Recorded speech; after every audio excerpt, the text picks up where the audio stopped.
I pulled into the parking lot of the Oak Ridge Community Center just as the autumn sun was setting over Vancouver. The air had that crisp October chill that makes you pull your jacket a little tighter. I wasn't expecting to find anyone I knew there. I'd just finished my evening walk and thought I'd cut through to avoid the traffic on Main Street. That's when I saw him. My son, Thomas, was sitting on the bench near the entrance. Next to him was my granddaughter, Sophie, her backpack at her feet and her science project, a carefully constructed model of the solar system, balanced on her lap. But what made my heart sink was the sight of their suitcases. 2 of them, old and battered, the kind you don't use unless you have no choice. Thomas looked up as I approached. Even in the fading light, I could see the exhaustion in his eyes. He was 42 years old, but in that moment, he looked older than I felt. "Dad," he said, his voice flat, "I didn't know you walked this route." "I don't, usually." I sat down beside him, my knees protesting slightly. "Thomas, what's going on? Why aren't you at work?" He let out a long breath, the kind that carries the weight of a very bad day. "I got laid off this morning. Budget cuts," they said. "Last hired, first fired." Sophie was watching me with those big brown eyes, so much like her mother's. She was 8 years old and far too young to understand why her world was being turned upside down. "Grandpa," she said quietly, "are we going to live with you now?" I looked at Thomas. "What happened?" He rubbed his face with both hands. "Catherine's mother happened. Patricia Sterling, in all her glory." He said the name with a bitterness I'd never heard from him before. "When I got home after being let go, I thought Catherine would understand. We'd figure something out together, you know? But her mother was there. She'd been staying with us for the past month. And he stopped, shaking his head.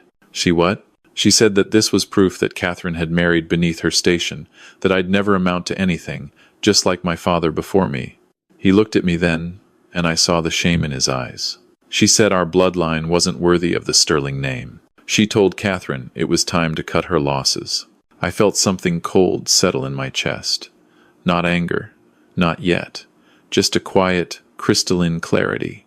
"And Catherine?" Thomas's voice cracked. "She asked me to leave. Just for a few days," she said, "to give her mother time to calm down, to give everyone space to think." He gestured to the suitcases. I packed what I could, grabbed Sophie from her after-school program. I didn't know where else to go. "You should have called me." "I know. I needed to think first, to figure out what I was going to tell you." I looked at Sophie again. She was hugging her solar system project, and I noticed that Saturn's rings were slightly crushed on one side. "Did you eat dinner?" I asked her. She shook her head. I stood up, my decision made. "Get in the car, both of you. We're going home." "Dad, I can't just—" "Thomas?" I looked down at my son. "Get in the car." Something in my voice must have convinced him, because he stood up and reached for the suitcases. I took one of them. It was heavier than it looked, and Sophie grabbed her backpack and her project. As we walked to my old Honda Civic, Sophie slipped her small hand into mine. "Grandpa, are you mad at us?" I squeezed her hand gently. "No, sweetheart. I'm not mad at you or your dad. Not even a little bit." "Then who are you mad at?" I smiled, but it wasn't a happy smile. "Nobody you need to worry about right now." The drive to my house in East Vancouver took 20 minutes. Thomas sat in the passenger seat, staring out the window. Sophie fell asleep in the back, her head resting against her science project. I could see her in the rearview mirror, her face peaceful in a way that made my chest ache. I'd lived in the same house for 35 years. It was a modest 2-bedroom bungalow, nothing fancy. The paint was peeling in places, and the roof would need replacing in another year or 2. But it was paid off. It was warm, and it was home. When we pulled into the driveway, Thomas finally spoke. "I'm sorry, Dad." "For what?" "For failing. For proving Patricia right." I turned off the engine and sat there in the darkness. "Thomas, the only thing you failed at is choosing a wife who values her mother's opinion over her husband's dignity. That's not a failure. That's a learning experience. She called you a nobody. Said that you'd wasted your life in that textile factory, that I was destined to do the same. She said Sophie deserved better than to grow up around failure." I was quiet for a moment. Then I said, "Let's get Sophie inside. We can talk after." We carried everything in. Sophie woke up enough to walk, and I directed her to the guest bedroom, my home office, really. But I'd put a daybed in there years ago for when they visited. Thomas would take the couch. It wasn't ideal, but it would do. I made grilled cheese sandwiches and tomato soup, simple comfort food. Sophie ate hers slowly, still half asleep, and then brushed her teeth in the bathroom while Thomas and I cleaned up. After I'd tucked Sophie in and read her a chapter from the book on her nightstand, something about a girl who could talk to animals, I came back out to find Thomas sitting at the kitchen table, his head in his hands. I poured us both coffee, even though it was past 9 o'clock. Some conversations need coffee. "Tell me everything," I said. And he did. He told me about how Patricia Sterling had never approved of the marriage, how she'd tried to talk Catherine out of it right up until the wedding day, how she'd made subtle comments over the years about Thomas's job, his prospects, his family background, how Catherine had always defended him. But lately, since her father had died and left Patricia alone, she'd been spending more and more time with her mother. "I thought we could weather it," Thomas said. "I thought our marriage was strong enough. But when I lost my job today, it was like a switch flipped. Patricia was already at the house when I got there. I think Catherine must have called her immediately, and Patricia she tore into me. Said I'd wasted Catherine's best years. Said that Catherine could do better, that she could find someone from her own circle, someone worthy. And Catherine said nothing? She said she needed time, that her mother had valid points, that maybe we'd rushed into things." He laughed, but there was no humor in it. "We've been married for 9 years, Dad. Sophie is 8 years old. What part of that was rushed?" I sipped my coffee. "What do you want to do?" "I don't know. Find another job, I guess. Prove them wrong. Show Patricia that I'm not a failure." "Thomas, you're not a failure.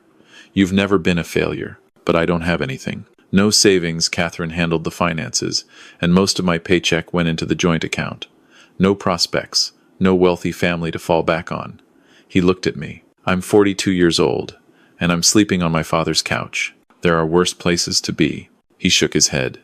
"Patricia was right about one thing. I'm just like you. I worked hard my whole life, and I've got nothing to show for it. No safety net, no backup plan, just nothing." That's when I set down my coffee cup and looked at my son. Really looked at him. "Thomas," I said quietly, "there are some things you don't know about me." He frowned. "What do you mean?" "I mean that Patricia Sterling doesn't know everything. Catherine doesn't know everything. Hell, you don't know everything." "Dad, what are you talking about?" I stood up and went to the small bookshelf in the living room.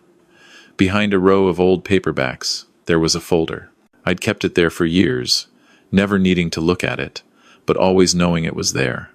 I brought it back to the table and opened it in front of Thomas. Inside were documents, legal papers, investment statements, corporate filings. Thomas stared at them.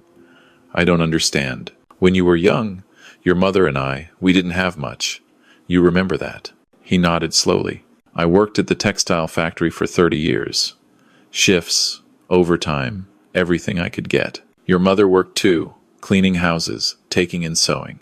We saved every penny we could. We wanted you to have opportunities we didn't have. I know that, Dad. I've always known that. What you didn't know is what I did with those savings. After your mother passed away, God rest her soul, I had some money left over. Not much, but some. And I had time. A lot of time, and nothing but memories to fill it." I pulled out one of the documents. It was a stock certificate, dated 15 years ago. I started learning about investing. Went to the library, read books, watched videos online. I started small, very small. A few $100s here and there, invested in companies I believed in. Technology, mostly. Companies that were making things that seemed useful, that seemed like they'd matter in the future. Thomas was reading the documents now, his eyes getting wider. "Over the years, I kept working, kept saving, kept investing. Nothing big. Nothing flashy. I didn't tell you because I wanted you to make your own way, to not rely on me or anyone else. I wanted you to be strong, to be independent. Dad, these numbers, I know what the numbers say." Thomas looked up at me. "You're a millionaire, several times over, if we're being precise." He sat back, stunned. All this time, but you still live in this house. You still drive that old Honda. I live the way I choose to live. The money isn't for fancy cars or big houses. It's invested, it's growing, and it's waiting." "Waiting for what?" I smiled. "For the right moment. Thomas was quiet for a long time. Then he said, Patricia Sterling, her family's company. Sterling Imports. Yes, I know it well. How? Thomas. I pay attention. When you married Catherine, I made it my business to know everything about the Sterlings. Their company, their finances, their business dealings. Did you know that Sterling Imports has been struggling for the past 3 years? He shook his head. They've been losing contracts to cheaper competitors. Their market share is down. Their debt is up. They need a major capital infusion or a buyout within the next 6 months. Or they'll be forced to liquidate. You've been watching them. I've been watching a lot of things. I pulled out another document. I also happen to know that their biggest competitor, Pacific Trade Solutions, is looking to expand. They need distribution networks in Western Canada, which is exactly what Sterling Imports has. It would be a perfect acquisition. And let me guess, you're invested in Pacific Trade Solutions? I'm not just invested, I'm their largest private shareholder. The CEO, Richard Chen, is a friend of mine. We've worked together on several ventures over the years. Thomas was staring at me like he'd never seen me before. Who are you? I laughed. I'm your father. I'm Walter Morrison, the man who spent 30 years in a textile factory. I'm the man who raised you to be honest and hardworking and kind. I'm also the man who learned that there's more than one way to be successful, and that the quietest people in the room are often the ones who understand power the best. So what are you going to do? I finished my coffee. I'm going to make a phone call. And then I'm going to help my son get back on his feet. And then, well, we'll see what happens after that. The next morning, I made pancakes for Sophie while Thomas slept on the couch. She came padding into the kitchen in her pajamas, her hair sticking up in every direction. Morning, sweetheart, I said. How'd you sleep? Okay. She climbed into a chair. Grandpa, are Mom and Dad getting divorced? The question was so direct, so innocent, that it took me a moment to respond. I don't know, I said honestly. But whatever happens, your dad and I are going to make sure you're okay. You know that, right? She nodded, but she looked worried. Tell you what, I said, sliding a plate of pancakes in front of her. After breakfast, how about we work on fixing Saturn's rings on your solar system project? I noticed they got a bit squished. Her face brightened. Really? You know how to fix them? I think we can figure it out together. We spent the morning at the kitchen table, carefully reshaping the wire rings and reattaching them to the styrofoam ball. Sophie told me all about her project, about how she'd researched each planet, about how Saturn was her favorite because it was beautiful and unique. Mrs. Henderson says that everyone thinks Saturn is just pretty, but it's also really strong, Sophie said. The rings are made of ice and rock, and they've been there for millions of years. They survive because they're flexible. They bend, but they don't break. That's a good lesson, I said. Thomas emerged around 10 o'clock, looking better after a full night's sleep. He showered and changed into clean clothes, and then the three of us sat down to talk about practical things. School for Sophie, she'd need to stay enrolled in her current school, which meant someone would have to drive her across town every day. Thomas's job search, he'd start sending out resumes immediately. And money, I'd make sure they had what they needed, no questions asked. Dad, I can't just take your money, Thomas protested. You're not taking it. I'm giving it. There's a difference. But, Thomas, this is what family does. You'd do the same for Sophie if she needed it, wouldn't you? He nodded reluctantly. Then let me do this for you. That afternoon, I made my phone call to Richard Chen. We'd known each other for years, ever since I'd invested in his first startup back in the early 2000s. He'd done well, and so had I. Walter, he said warmly, it's been too long. How are you? I'm well, Richard. I'm calling about Sterling Imports. There was a pause. I'm listening. I know you've been looking at them. I also know they're on the verge of collapse. I'm wondering if you'd be interested in accelerating your acquisition timeline. Possibly. What's your interest in this? Personal reasons. Richard knew better than to pry. All right. What did you have in mind? I want you to make an offer. A generous one, but with conditions. What kind of conditions? I told him. By the time I hung up, the wheels were in motion. Over the next 2 weeks, Thomas threw himself into job hunting. He sent out dozens of resumes, went to interviews, networked with old colleagues. I could see the determination in him, the refusal to give up.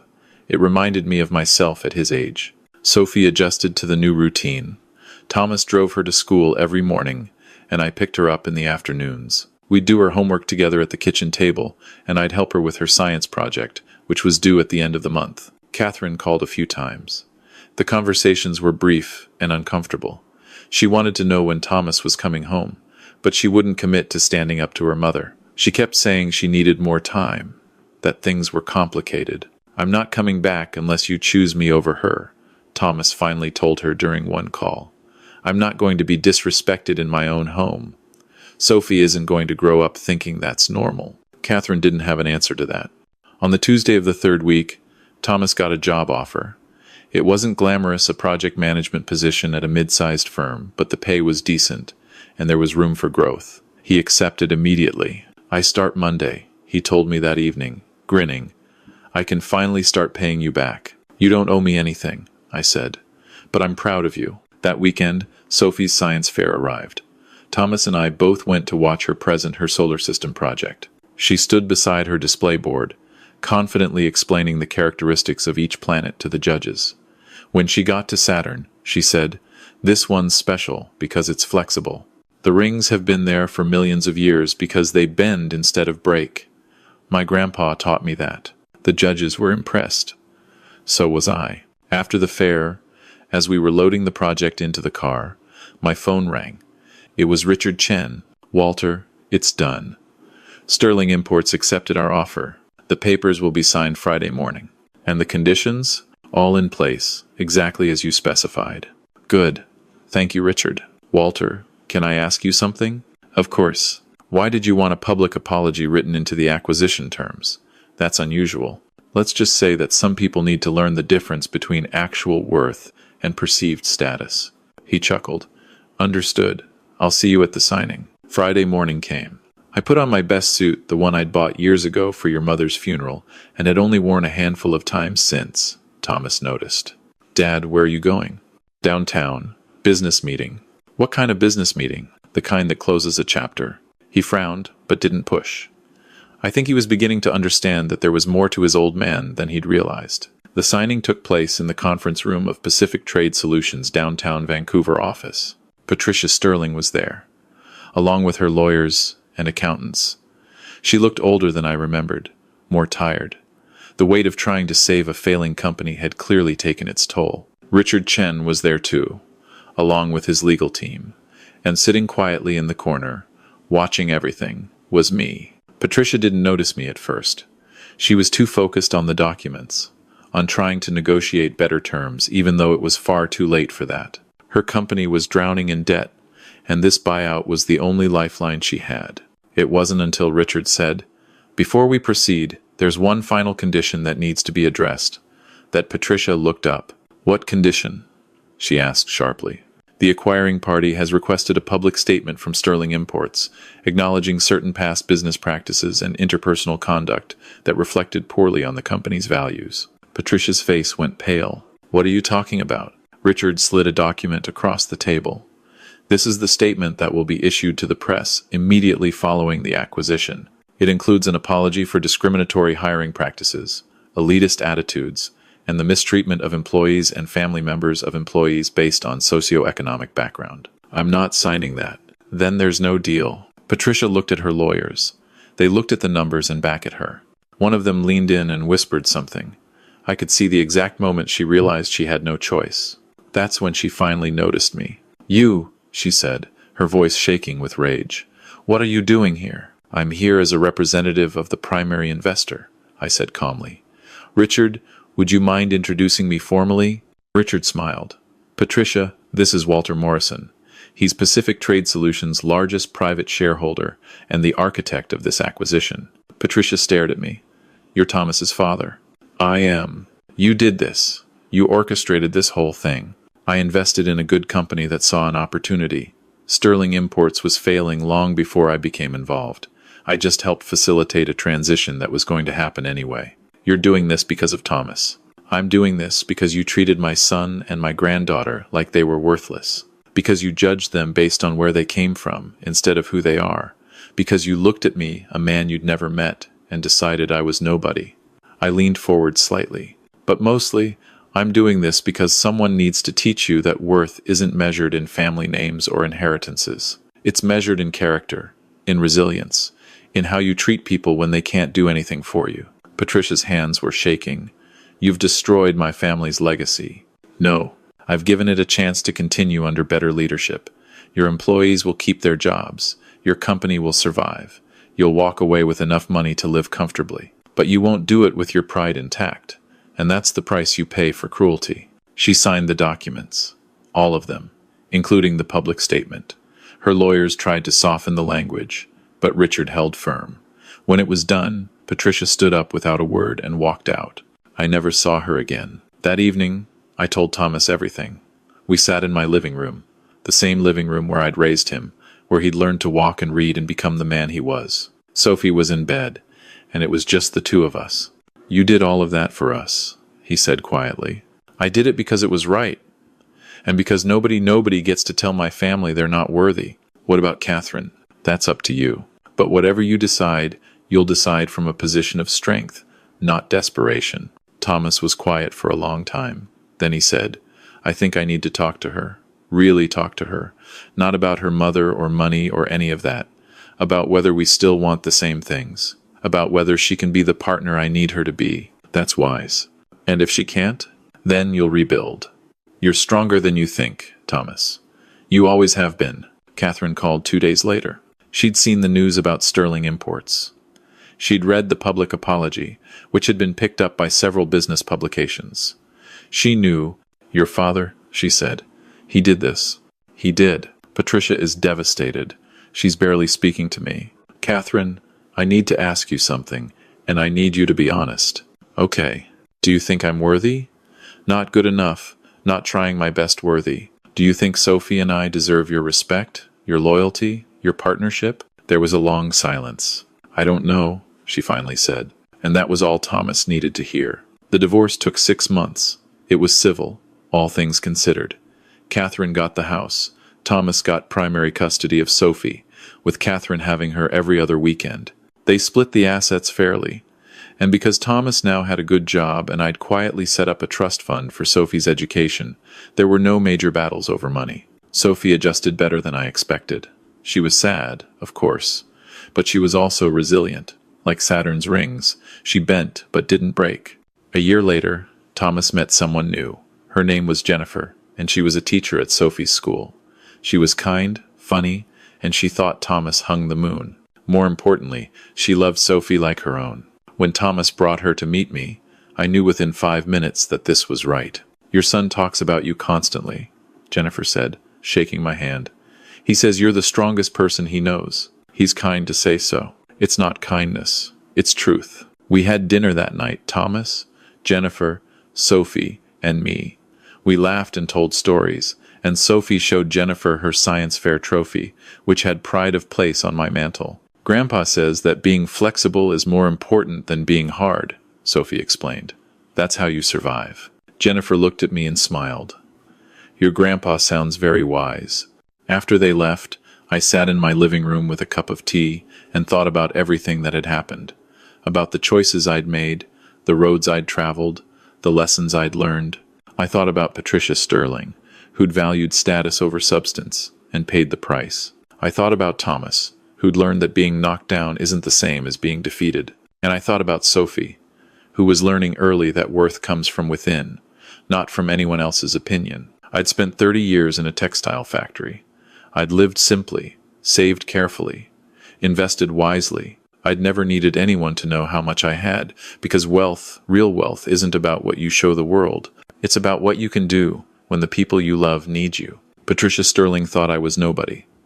She looked at my modest house, my old car, my factory work history, and she saw failure. What she didn't see was the quiet power that comes from patience, from planning, from understanding that the loudest voices in the room are rarely the most important ones. I'd taught Thomas that lesson without meaning to, and now he was teaching it to Sophie. The money I'd accumulated over the years would outlive me.